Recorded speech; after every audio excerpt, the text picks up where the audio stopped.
Views and opinions expressed on this program are not necessarily those of this station or iHeartMedia. CEO Money is sponsored by WF News 1 Incorporated. Views and opinions heard on CEO Money are not necessarily the opinion of this station or its management. Material on this program is intended for general information only and should not be taken as specific investment, tax, or legal advice. Welcome to CEO Money with your hosts Michael Yorba and Mervyn Price, interviewing private and publicly traded industry titans. It's a fast-paced show focusing on CEO achievement stories, industry breakthroughs, disruptive technology, and emerging growth companies. CEO Money keeps you ahead of the curve on private and public equity trends you can't get anywhere else. We deliver tomorrow's trade today. And now, here's your hosts, Michael Yorba and Mervyn Price. Welcome to CEO Money. I'm Michael Yorba. And I'm Mervyn Price. I want to thank everybody for joining us today. All right, this is Financial Titans Friday, and we've got our first guest who is fast becoming a very dear friend of mine, Glenn Bierman. He is the CEO of Tycon Partners. Glenn, welcome to the show. Hi, thank you for having me. All right, my pleasure.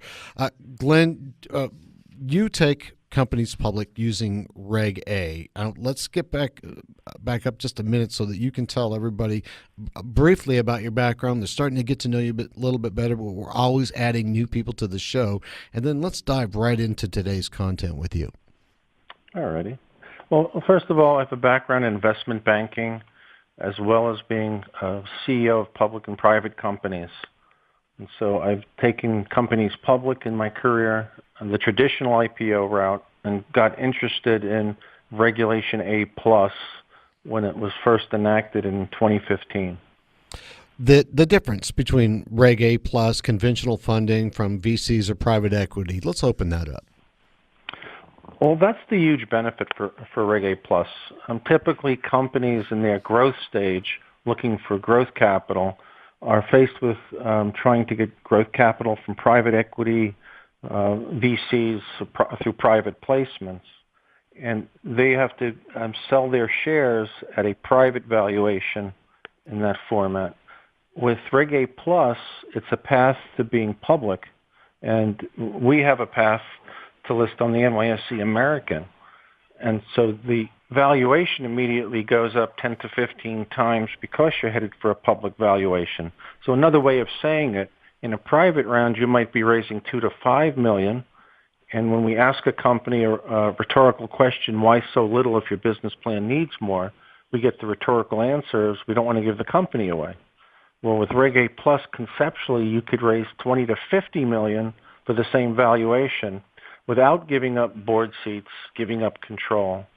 And as well, with Reg A+, unlike conventional funding, it allows you to get funding from all investors, and that was the reason that the regulation was enacted, which gives you access to non-accredited investors, which represent 98% of potential investors, and all investors combined have investable household assets estimated to be $42 trillion. And so those are some of the benefits, along with less dilution and creating now a public stock, which gives you a different type of capital to grow your business. Let's make sure everybody understands. That's $50 million a year. Every 12 months is what I'm understanding. Every 12 months, correct. Now, all right. What about control? Let's talk about the difference between private VCs and Reg A+. Well, a typical private equity VC type of investment also requires the company to give up at least one board seat. They usually put a provision in called clawback, and that's kind of a trap. And the trap is that they give you a clawback clause that says, okay, we believe in your projections, company, but if you don't hit your projections, we get more equity. And I have to say, in 25 years of doing this, I haven't seen one company hit their projection. So obviously you're going to be giving up more equity. And they know that going in. All right, Mervyn, jump on in here, please. I will shortly, but you just lost myself. Explain the issue with regard to Reg A and startups, because traditionally on an IPO, in my experience, when you file your S1, They don't usually like startups. How does it impact? How does Reg A impact startups? And so there's a misconception, I think. People are looking at Reg A as startup capital. It's really growth capital. So that being said, they enacted a regulation called Regulation CF for crowdfunding, which allows you to raise up to $1,070,000 in a crowdfunding format. That would be how you would start up a company to get it going. You would use Reg A Plus for growth capital once you had an operational business. Is there a time frame on revenue stream that needs to be in place before you consider going with Reg A? Well, as experience tells us, life science, biotech companies always go public with no revenue, Right, with the dream of what they're going to produce. But the regulation allows companies with revenues up to $50 million to utilize Regulation A+. If you're above $50 million, you're no longer a mid-cap company. Mm-hmm. You would have to do a conventional IPO. Okay, but what I was saying is, you need revenues in place, not startup, but you've got to have revenues in place before you want to consider moving into the Reg A offering. Is there a rule of thumb, the margins may move, for time frame or dollar amount that needs to be in place before you take on a Reg A and you want to go in that direction? So the way the regulation's written, you have to be an operational company, not a shell or an acquisition company. Mm-hmm.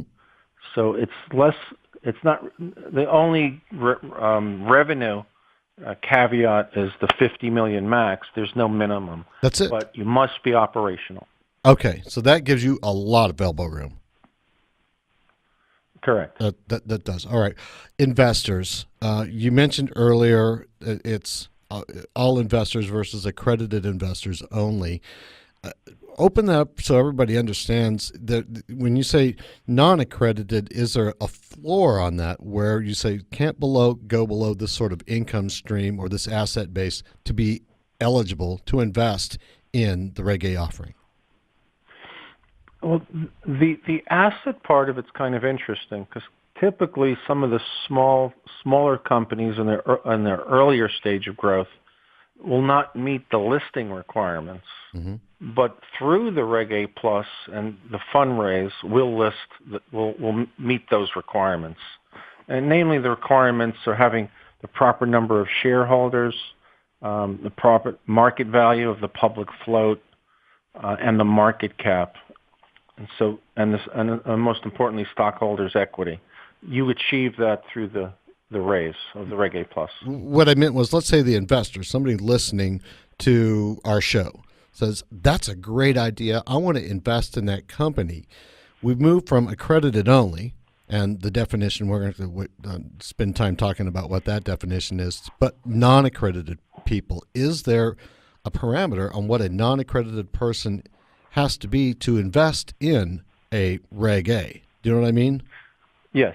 So in the case of accredited, there are certain criteria which qualify you to be accredited. The caveat for non-accredited investors is the investment they make into a Reg A Plus can't be 10% or more of their net worth. That's or their net income. That's what I was looking for. Founders. Now let's talk about the people that are in the deal, the people that are doing a Reg A, they're founders of the company. What about selling their shares? What are the confines on that? So actually, it's less of a confine. And in Reg A Plus, the regulation allows for the founders to sell up to 30% of the offering. That being said, we as Tycon partners tell our clients it's not a good message to tell an investor that 30 cents of every dollar goes out the door. So we work with our clients to come up with a solution that gets them some liquidity in the Reg A Plus without it being a negative, taking too much money out of the company. We've got about a minute left. Mervyn, at least jump in with one question. Yeah, I will do. I was thinking about the need for audits when you have a large IPO. What are the audit regulations with regard to Reg A? Okay, so Reg A Plus with a listing on a major exchange such as the NYSE or NASDAQ is no different than the IPO, traditional IPO requirements. You're fully reporting, quarterly reporting, and you have to confine with all the rules and regulations as a normal IPO would be. In essence, Reg A Plus is the new IPO. I understand. That's a great explanation. It is. Glenn, let's do this.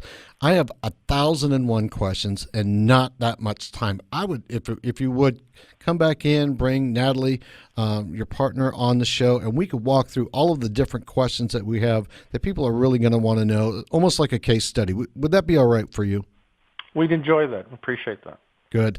All right, Glenn, we've got to close for now, but thank you so much for answering some of our questions and enlightening the audience. I appreciate that. Thank you. Thank you, gentlemen. Glenn Bierman, CEO, Tycon Partners. They'll be back again this time next week, as a matter of fact. And on the other side of this, let me stop right now. You've been listening to CEO Money with Michael Yorba and Mervyn Price. We'll be right back on the other side of this break with the Honorable David M. Walker. We'll be right back on the other side of this break with the former Comptroller General of the United States of America. We'll be right back.